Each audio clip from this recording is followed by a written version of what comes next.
Hello friends, today topic is tax liability on share market income. I am very happy to know that my friends and relatives are asking for what is the tax on share market income. I am a tax professional or today topic is very beneficial for you. Today I will discuss the topic of share market income and kinds of share market income. First of all, I discuss that what is the kinds and source of income share market. आज के विषय में ये kinds of source के विषय क्यों ज़रूरत पड़ी। जब हम शेयर मार्केट से इनकम कर रहे हैं तो इसका टैक्स एक ही होना चाहिए, लेकिन इसलिए इसकी ज़रूरत पड़ी कि हम अगर शॉर्ट टर्म में इनकम करते हैं तो कुछ रेट अलग हैं, लॉन्ग टर्म में करते हैं कुछ रेट अलग हैं, इसलिए इस विषय को अलग अलग टैक्स रेट को करने के लिए इसकी ज़रूरत पड़ी। आज के विषय में डिस्कशन ये है कि जब हम शेयर मार्केट से अर्न करते हैं तो उसके सोर्सेज क्या है। नंबर 1 है इसमें इंट्राडे, नंबर 2 पे है short term capital income, short term capital loss income, number 3 short term capital gain income, number 4 short term capital loss income, dividend, interest, F&O, options, काफ़ी प्रकार की इसमें इनकम आती हैं और इसमें लॉसेस भी होते हैं। तो इसको हम आज के इन विषयों पर टैक्स क्या क्या लगता है इस पर डिस्कस करेंगे। First we discuss the intraday income. Every investor knows that what is the intraday, मतलब कि कोई भी व्यक्ति अगर सेम डे में शेयर खरीदता है और उसी दिन ही शेयर को बेच देता है तो ये हमारी इंट्राडे इनकम कहलाती है। Same day purchase and same day sale, not delivery base. इस प्रकार हम पूरे साल में जो भी इंट्राडे काम करते हैं, सेल परचेज करते हैं, उसकी पूरी डिटेल हमें रखनी होती है और पूरे साल की कैलकुलेशन करके जो भी हमें प्रॉफिट या लॉस होता है उस पर हमें गवर्नमेंट को टैक्स देना होता है। इसका स्लैब रेट ऐसे होता है, जो भी हमारा जितनी भी प्रकार से इनकम आती है जिस स्लैब रेट में होते हैं, चाहे वो 5% के, 10% के, 15% के, वो हमारी बिजनेस इनकम में ऐड होकर उसी स्लैब रेट में हमको टैक्स देना होता है। इसको एक हम उदाहरण की तरह समझते हैं। जैसे आज हमने 10,000 रुपये के शेयर परचेज़ किए और उसी दिन शाम तक हमने 3:30 बजे तक उनको सेल कर दिया 12,000 रुपये का, प्रॉफिट हुआ 2,000 का। इसी प्रकार हमने पूरे साल का कैलकुलेट करके इंट्राडे की इनकम को, जितनी भी टोटल इनकम आएगी, मान लीजिए सपोज साल भर में हमारी 50,000 रुपये इंट्राडे की इनकम आई, ये हमारी जो भी टोटल इनकम और अदर सोर्सेज से हैं वो उसमें ऐड होकर टैक्सेबल हो जाएगी जिस भी स्लैब रेट के इनकम में आएंगे। अगर हमारी इनकम 2.5 लाख से कम है तो ये हमें कोई टैक्स नहीं देना पड़ेगा। अगर 2.5 लाख से इनकम ज़्यादा है, जिस स्लैब रेट में आएंगे उसी प्रकार हमें टैक्स देना पड़ेगा।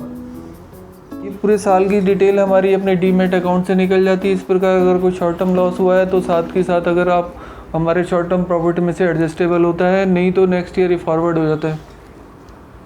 अब आते हैं हम दूसरे प्रकार की income, STCG, short term capital gain income. सबसे पहले इसको हम समझते हैं short term capital gain income क्या होती है। Short term capital gain income ये होती है, अगर हमने कोई भी शेयर खरीदा, उसकी डिलीवरी ले ली, हमने उसे नेक्स्ट डे, 2 दिन बाद, 4 दिन बाद या विद इन 1 ईयर जो भी हमारे को प्रॉफिट होता है उसे short term capital gain income कहते हैं। इसको एक एग्जांपल द्वारा समझते हैं। हमने अप्रैल में कोई परचेज़ करे शेयर्स 1 लाख रुपए के और हमारे वो सेल 4-5 महीने बाद, 6 महीने बाद, विद इन 1 ईयर सेल हुए 1,20,000 के, हमारा प्रॉफिट हुआ 20,000। तो इस पर जो हमारा short term capital gain income होती है, इस पर स्लैब रेट आता है, स्पेशल स्लैब रेट है 15% का। अगर आपकी किसी और सोर्स से भी इनकम है, अगर आप कोई भी अगर रेट है उसका 5%, 10%, 50%, किसी भी स्लैब रेट में है, लेकिन उसका अलग टैक्स देना होगा। इसका एक स्पेशल रेट ऑफ टैक्स है। अगर आपकी इनकम 2.5 लाख रुपये से कम है टोटल सारी ऑल सोर्सेज से, तो आपको टैक्स नहीं पे करना पड़ेगा। अगर आपको शॉर्ट टर्म कैपिटल लॉस हुआ है तो ये आपका लॉस कैरी फॉरवर्ड हो जाएगा अगर आप इनकम टैक्स रिटर्न टाइम पर भरते हैं और वो जिस साल में आपको शॉर्ट टर्म प्रॉफिट होगा उसके साथ एडजस्टेबल होगा। तो मैंने आपको बता दिया इंट्राडे के बारे में और शॉर्ट टर्म कैपिटल गेन के बारे में। अब तीसरी इनकम है लॉन्ग टर्म कैपिटल गेन पर क्या टैक्सेस होते हैं। लॉन्ग टर्म कैपिटल गेन पहले आपको समझना पड़ेगा होता क्या है।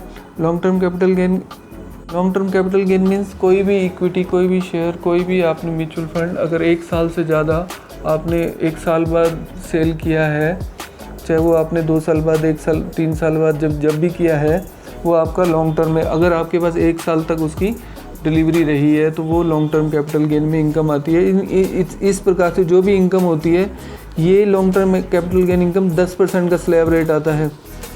लॉन्ग टर्म कैपिटल गेन का एक बेनिफिट ये होता है कि ये 1 लाख तक आपको एग्जाम गेन की इनकम को हम एक एग्जांपल द्वारा समझते हैं। Purchase of share April 2018 rupees 1 lakh के परचेज़ किए। सेल ऑफ शेयर अप्रैल 2020 2,20,000। ये हमारा समय 1 साल से ज़्यादा हुआ है, तो ये हमारा लॉन्ग टर्म कैपिटल गेन पे आ जाएगा। इस पर rate of interest, simple rate of interest लगेगा 10% का।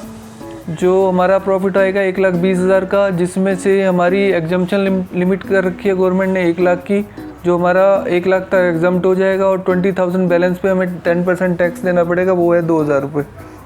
अगर आपको sir long term capital loss होता है तो वो आपको लॉन्ग टर्म कैपिटल लॉस ही एडजस्टेबल होगा। ये आप अपना इसको कैरी फॉरवर्ड भी कर सकते हैं। थर्ड आते हैं हम dividend income. Dividend income are now taxable. Before last year they are exempt, now taxable in the hand of investor. After TDS deduction you will be get. Dividend से जो भी इंटरेस्ट आता है ये टैक्सेबल होता है और आपको अपनी अदर सोर्स की इनकम में दिखाना होता है। ये अकॉर्डिंग टू हमारी टैक्सेबल स्लैब रेट, जिस स्लैब रेट में होते हैं उसी हिसाब से हमें टैक्स पे करना होता है। इसी प्रकार एक इनकम होती है F&O से और फ्यूचर से, ऑप्शन से। ये भी हमारी बिजनेस इनकम मानी जाती है। According to income tax slab rate हमें इन पर टैक्स पे करना पड़ता है। जब हम इसे अपनी बिजनेस इनकम में दिखाते हैं तो हम कुछ प्रकार के खर्चे क्लेम कर सकते हैं। ब्रोकरेज कमीशन और telephone expenses, internet expenses, कंसल्टेंस expenses and कोई भी इंटरेस्ट अगर हमने पे किया है रिगार्डिंग इन्वेस्टमेंट इन शेयर्स बिजनेस। हमारी टैक्स स्लैब रेट इस प्रकार हैं: 2.5 लाख से 5 लाख 5% है, 5 लाख से 7.5 लाख तक जो भी कमाते हैं 10% है, 7.5 लाख से 10% 15%, और 10 लाख से 12.5 लाख तक कोई भी कमाते हैं तो 20% पे करना है, 12.5 से 15 लाख तक 25%, एंड अबव 15 लाख सबको ही 30% देना है। और सरचार्ज एप्लीकेबल है। और इसमें जो इनकम टैक्स के रिटर्न्स भरने के लिए हमें फॉर्म्स 1 to 7 दिए हैं अकॉर्डिंग टू हमारी इनकम जिस प्रकार से है, चाहे इनकम बिजनेस से, हाउस प्रॉपर्टी से है, किसी भी प्रकार के सोर्स से है, शेयर मार्केट से, हर एक का फार्म अलग अलग है।